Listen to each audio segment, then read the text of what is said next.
Today I'm unboxing and assembling this Gorilla Cart. I purchased this on Amazon for $159 plus tax, making it about $172. The box said e-movable sides. It's a 7 cubic foot size. It does have removable sides. The sides are very easy to remove, and I will show that later in the video. It has a max capacity of 1,000 pounds. I've tested it up to about 150. The bed is 24.5 by 49 inches.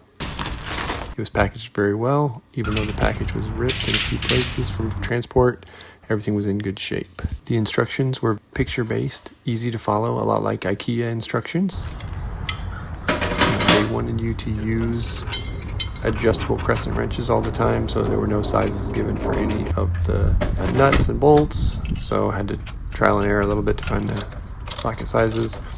Even though it said to use crescent wrenches, just your default crescent wrench wasn't large enough for some of them, so I ended up using channel locking pliers. The wheels go on and then are held on by a little cotter key. I made a mistake here and I missed a washer that goes between the wheel and the cotter key. As I'm assembling the handle, when I'm looking at the hardware, I realized there's a few washers left over, and that's when I realized that mistake. The handle had a plastic piece over the top of the metal, and the plastic piece wasn't quite pounded all the way down, so the holes didn't line up. So I had to manually manipulate that a little, but then the handle assembly was easy after that.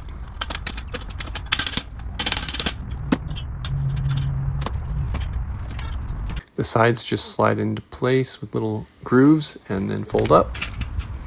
I thought I was going to have to loosen and remove the thumb screws on the side to be able to fasten and unfasten, but actually you can tighten them without removing it. I've got 3 things left. I'm going to tighten these up. I missed the washers that go outside of the tire, but before the pin that holds the tire on, so I got to take the cotter keys out, put those washers in, and then I got to put some air in the tires. I'm sure they need air before it'll hold any weight.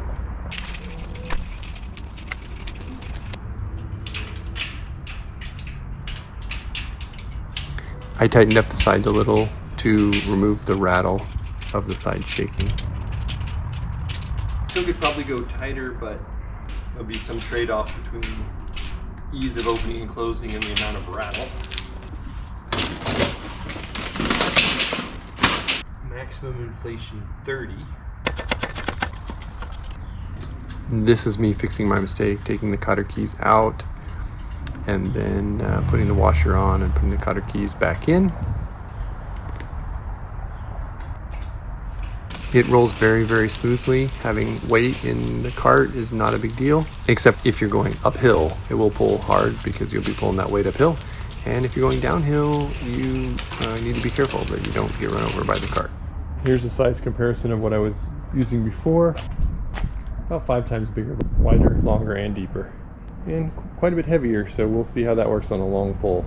I took it out on several trash cleanups and filled it up pretty full with trash. It was great. It definitely holds so much more than the wagon.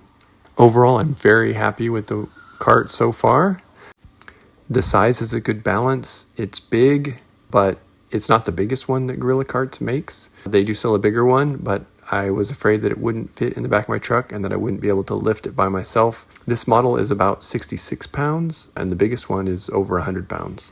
Just barely fits. With the bigger one, I wouldn't have been able to close the tailgate. Okay, so now it's been about 6 weeks since assembly. I've used it a few more times. There is a little bit of rust that is showing around the edges where the metal goes inside of other pieces of metal, indicating it's probably not coated down where you can't see between pieces. This isn't really a big problem. It kind of gets rusty water everywhere after a rain, but it's not that big a deal. It remains to be seen if that will shorten the life of the cart, but I think that's still many, many years. Overall, I would give the cart 5 stars. It's sturdy. The weight is not that big a deal once you consider that when it's loaded with 100 pounds, the 66 pound weight is not that big a percentage of the total you're pulling. So I'd rather have the sturdier materials and sturdier construction. Pulled it over 5.5 miles in one day, including ups and down hills. It pulls very well. The value is good. The assembly was easy. The instructions were clear. So I would recommend it.